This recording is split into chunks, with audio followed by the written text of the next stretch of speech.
In my 15 years of high school teaching, I've noticed two types of students who study for exams. Student A pulls an all-nighter, a 15-hour session, comes into the exam exhausted and prays to the English gods that they're going to ace this exam. Student B has a very calm 90-minute study session the night before.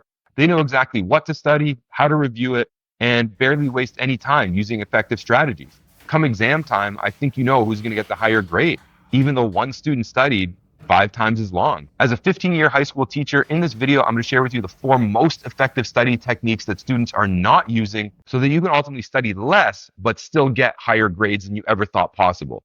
And stick around, we'll give you one bonus tip to tie it all together. So let's dive right in. Here's a trivia question. If you have 7 total hours to study, is it better to study 1 hour a day for 7 days, or I'll cram all 7 of those hours into one day? The science on this is clear, and it's spaced practice. You're much better off studying 1 hour a day for 7 days than cramming it all in the night before.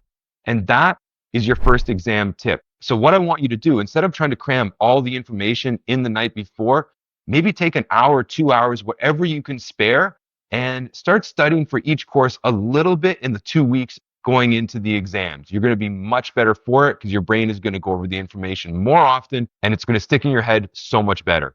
Here's another trivia question. Do you know why this scenario happens? You're sitting down in your exam, you know you've studied the information, but you just can't remember it. The reason is that your brain has only stored this information in short-term memory and hasn't converted it into long-term memory when you need to recall. And the reason why this happens is because most students study all of their information at once and then move on to the next thing. If your brain's only studied it once, it thinks, man, I don't really need this.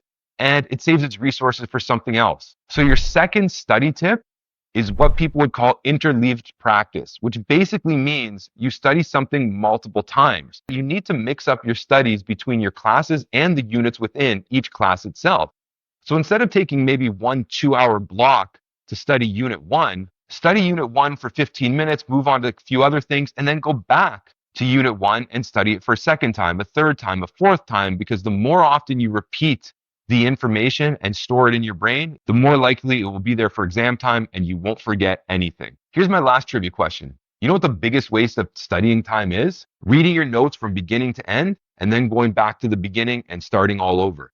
Do you know why this is such a waste of time? It's because you're studying the stuff you don't know the exact same amount as you're studying the stuff that you do know. What you need to do, and this is my third study tip, is use the red light, green light system. What this means is go over unit by unit and go through everything that you've learned and put it into 2 columns. Red light, stuff you don't know. Green light, stuff you do know. And what you're going to do is study the red light stuff 3 times for every 1 time that you study the stuff you do know. And as you continually get better, you're going to eventually move more stuff into the green light column and study that a little bit less. This means that you're going to focus way more time on learning the stuff that you don't know rather than wasting time going over again and again the stuff you already know.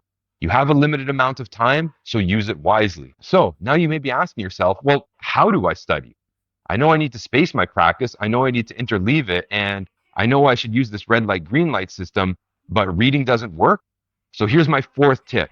What you're going to do is you're going to start leveraging AI to make tests as close as possible to the exam. Take all of your study notes, put it into ChatGPT, Gemini, whatever, and ask it to make exams based on the same format that your exam is going to be. So for example, if you have 50 multiple choice questions on your exam, ask ChatGPT to make you 50 multiple choice.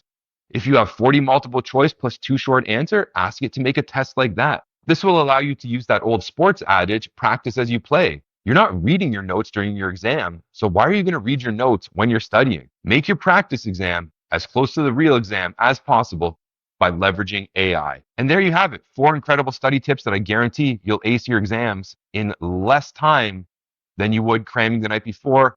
But you probably want that bonus tip I promised at the very beginning. Do you know what's been scientifically proven to help you retain information more effectively than any study habit? If you don't already, it's sleep. So what I want you to do is take the free time I've given you by watching this video and implementing good study techniques and actually get a good 7, 8, 9 hours of sleep the night before exams.